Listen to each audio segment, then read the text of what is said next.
Hello, fabulous friends, fans, and superstars. Welcome to your horoscope for the week of July 22nd, 2018. I am your astrologer, Nadiya Shah. Thank you for being here. What an amazing week it is. We have a very active sky this week, and we have an important sky at that. It is the kind of sky that will show us the truth in sometimes surprising ways, may raise our intensity, but ultimately will help us to align with greater love and greater wisdom as part of our own unique journeys. So what is it that indicates this most strongly this week? Well, it really comes down to the eclipse. We are having a powerful lunar eclipse that is going to take place towards the end of the week. This is energy we'll be feeling throughout the week. We are growing towards it until we get to that peak moment of perfection and everything looks different. This eclipse is happening in the sign of Aquarius and hand in hand with a retrograde Mars. Now, Mars retrograde tends to be a time when we are looking at authentic power and looking at ourselves, recognizing where it is that we have power and where we don't. But on another level, look, Mars is just intense, but it is an energy that ultimately connects with truth. It connects with the truth of an understanding of who we truly are, right? The circle, the wholeness of ourselves, and how it is that we are going to act from that place of wholeness and of truth. That is what Mars represents, and Mars retrograde season is a great time to go within and to understand the root of our power and the wise use of power. You add to this, it is going to be Uranus that is speaking with this eclipse as well. Now, an eclipse is a full moon standing across the sky from the sun, where the sun is near the north node and the moon is near the south node. That is what's called a lunar eclipse. And so the sun is across the sky from this moon, and we'll be speaking with Uranus as well. We'll be standing across the sky from Mars, setting up what astrologers call a T-square. This can be a larger conversation that represents some tension, but also represents motivation, a motivation to experience change, and a motivation to get to the truth and to the essentials of ourselves and of our lives. The eclipse being a part of activating the nodes, to me, is incredibly important. The nodes are very important symbols in astrology. They represent what it is that the soul desired to do with this lifetime. It's what you promised yourself you would become over the course of this life. What it is that we are most desiring to do ultimately, when we look at it from the highest perspective, is that we desire to move towards greater love and greater wisdom, to more fully embody the energy of love and wisdom more and more as we move through our lives. However, as part of the mystery, that journey can come about and that process can come about in all kinds of mysterious ways, and as part of the intricate tapestry of our lives. It can sometimes be small moments that are part of helping us to fulfill this understanding of what it means to be wise and loving in the world. So here we are at this eclipse, and it is one that has a measure of surprise to it, if not a measure of surprises that really take us off guard. But ultimately, what they do is they help us to get in touch with the truth of what we feel and the truth of our emotional power and the truth of understanding where it is that we can be agents for change in our own lives. It is ultimately Mars that is the serenity prayer. Now, I always say this when Mars retrograde happens, when Mars retrograde season happens, because I do believe that it is ultimately Mars retrograde that helps us to understand what is called the serenity affirmation or the serenity prayer. Grant me the serenity to accept the things I cannot change. That's wisdom. The courage to change the things I can. That's bravery. And that's that action from that place of wholeness. And the wisdom to know the difference, well, ultimately, yes, that is knowledge, that is wisdom, that is experience that grants us that wisdom. And with Uranus in the mix, we'll have to think very quickly. We'll have to think very quickly on our feet as we address matters that come up rather suddenly. Now, for us as a collective, with this happening in the sign of Aquarius, now the sign of Aquarius has an interesting duality to it. On the one hand, Aquarius, we often think of, the dawning of the age of Aquarius, and we think it has to do with a unity among everybody, and that can be part of it, certainly. It is a very humanitarian energy, and it is an energy that represents the collective. However, it is an energy that has a strong duality to it as well. And that duality is that it is also a sign that is very much about the individual. It is very much about inner authority and about honoring thyself and listening to thyself as part of more fully becoming who you authentically are, beyond the expectations of others, beyond what you've been told who it is that you need to be. And so now imagine we have this very strong Aquarian energy playing out for us as a collective, and it is on the South Node, which means that in some way we are understanding this archetype more differently and striving to understand where it's working and where it isn't, striving to understand what is a healthy form of humanitarianism and where is it that it isn't healthy.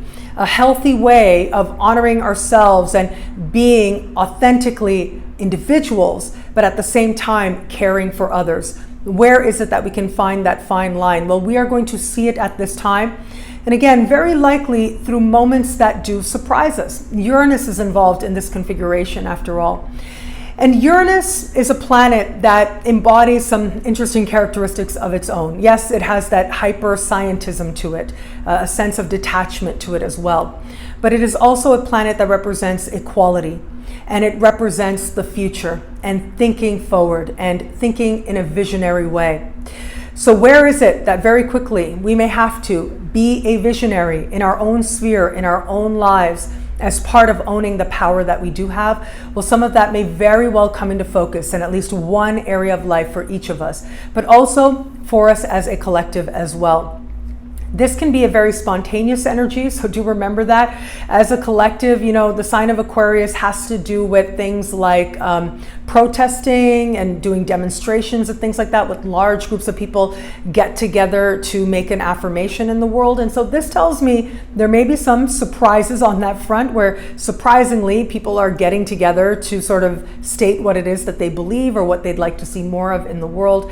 And my hope, of course, always is that we consciously choose to affirm and we consciously choose to gather to affirm and to celebrate and to motivate all of us to move towards greater love and greater wisdom. Well, that isn't the only thing happening this week. We also have in the middle of the week Mercury going retrograde. Now, Mercury will go retrograde in the sign of Leo. And we'll spend about 3 weeks retrograde. It is going to be in the middle of August that Mercury will go direct, and we'll still be in Mercury retrograde season until the very beginning of September.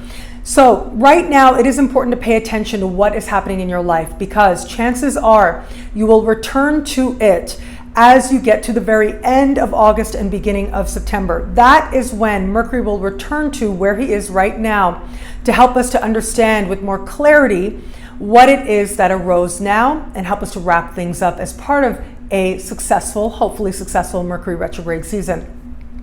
So Mercury retrograde, normally, you know, we go, oh my God, Mercury retrograde. And I get it. It can denote a time of some delays or having to be extraordinarily patient. However, Mercury retrograde can actually be really good for going over old ground, for looking at a thing again, anything with a re, as they say. So redo, re-edit, re-examine. All of these become that much more important. And it is the details that you missed before that may show up now. On the other hand, not necessarily the time to start something brand new, to go in a brand new direction. It tends to represent a time that is much better for looking at where it is that you have been, to make sure that you like how things are as part of creating a foundation to move forward that much more clearly. Now, with Mercury being retrograde in the sign of Leo, the sign of Leo has to do with a few things. It has to do with confidence, and I do think that this is going to be part of examining authentic confidence. Like, where is it that we have confidence as a mask? Where is it that we can genuinely feel that there is something within us that deserves to shine and be seen? Because in at least one area of life, we will be called on to examine where it is that we feel we can allow ourselves to be seen and where it is that maybe we don't. And if we don't, why is that? We'll get to examine that a little bit more deeply in our own individual lives. As a collective, though, as well, the sign of Leo tends to represent symbols of great confidence, including celebrities and celebrity culture. So this can be an interesting time of uncovering or looking at, again, what is taking place with certain notable celebrities that are likely going to get a lot of attention right about now. Now, this can also be a time where, something happened long ago in a life of a celebrity, and now all of a sudden it starts to get noticed and it starts to be something that we talk about. If all of that wasn't enough, we've also got a very active Venus this week. Venus is moving through the sign of Virgo now, very earth goddess energy, right? It can be a very sensual energy. At the start of the week, it is going to be Venus that speaks in harmony with Jupiter. This is a beautiful energy. It's just fun. And it is about enjoying ourselves. And with Jupiter in the sign of Scorpio and with Venus in the sign of Virgo, I feel like there is a sensual quality to this energy as well. But on the other hand, this is a love for truth. This is a love for the details, for digging deep, and a love for and a hope to actually know the intricacies of what is going on with ourselves, heart level, but also collectively, as part of healing our way forward and creating meaningful change. It is in the middle of the week that Venus will stand across the sky from Neptune. That is something that has my attention a little bit, because this can be a little bit of heightened expectations, maybe not seeing things very clearly, and can sometimes denote some feeling of disappointment. It doesn't have to be a big deal at all. It's more about we want love, and there's nothing wrong with that. We want love, and we may feel a little bit like we're getting carried away in a particular moment, or wanting to be even more carried away by a particular moment, and then being asked to consider where it is that it's reasonable to do so and where it is that maybe it's not. A couple of things you want to keep in mind with Neptune and Venus. One is that this configuration can help us to become more aware of our own fears around love, around joy, and around pleasure. Ultimately, it is by acknowledging to ourselves where we've been disappointed in the past, where it is that we had a lot of hope that wasn't met, and where it is now that there may be some fear in allowing love in. Being able to acknowledge it, being able to see it, goes a long way towards healing it and making us that much more available to love in all of its forms.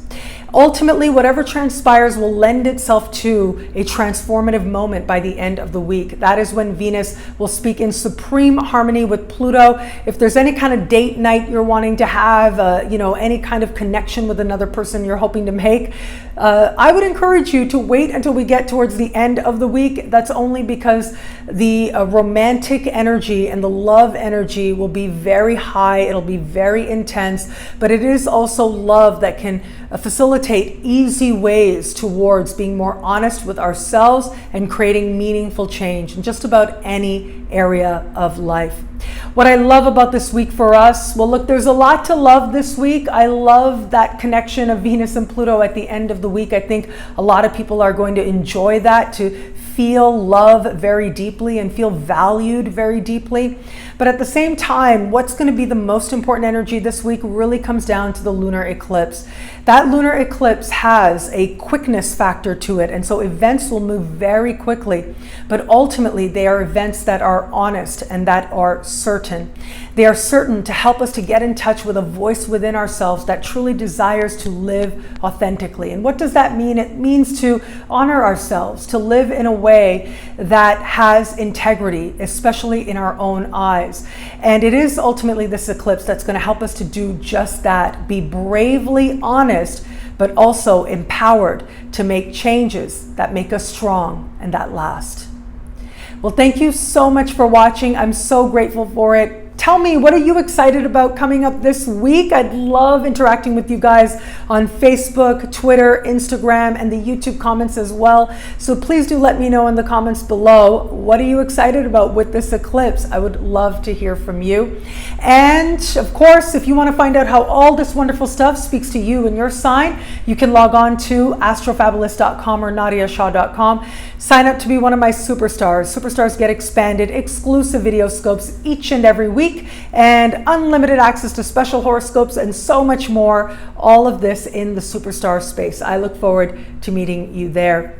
And of course, now I have new classes. There is a discounted rate for the next session of Synchronicity University. That'll take place in October, but if you register now, you can secure a discounted rate by signing up for all classes, and the link should be below in the description. Every class as part of this session is based on the most common questions asked of any astrologer. So there's a class on money and career. There's another class I'm doing on luck and fortune, another on life purpose and signatures of long-term love. So we look at what is it that we see in the astrology charts that makes a connection last that much longer. So I really look forward to meeting you in class. It's always so much fun. We have so much fun interacting in real time. And if you can't make it in real time, that's okay too. You can, of course, download the replay at any time and learn from it infinitely. Well, I'm truly grateful for this moment with you, and I'm truly wishing all of us an enlightening eclipse season. Eclipse season won't be over just yet. Remember, we have another eclipse coming up 2 weeks from now. Once we get into the month of August, we have an extended eclipse season playing out at this time. And so this is the second of 3 eclipses set to take place, and it makes it that much easier to recognize the spiritual lessons playing out in your life and to get less caught up in what I call the illusion, the external circumstances of our lives that essentially are there to help us to learn and grow spiritually and to help us to move towards greater love and greater wisdom. What that path requires of you will be that much easier to recognize now thanks to the light of the lunar eclipse. Thank you again for watching. It'll be a great week. Enjoy.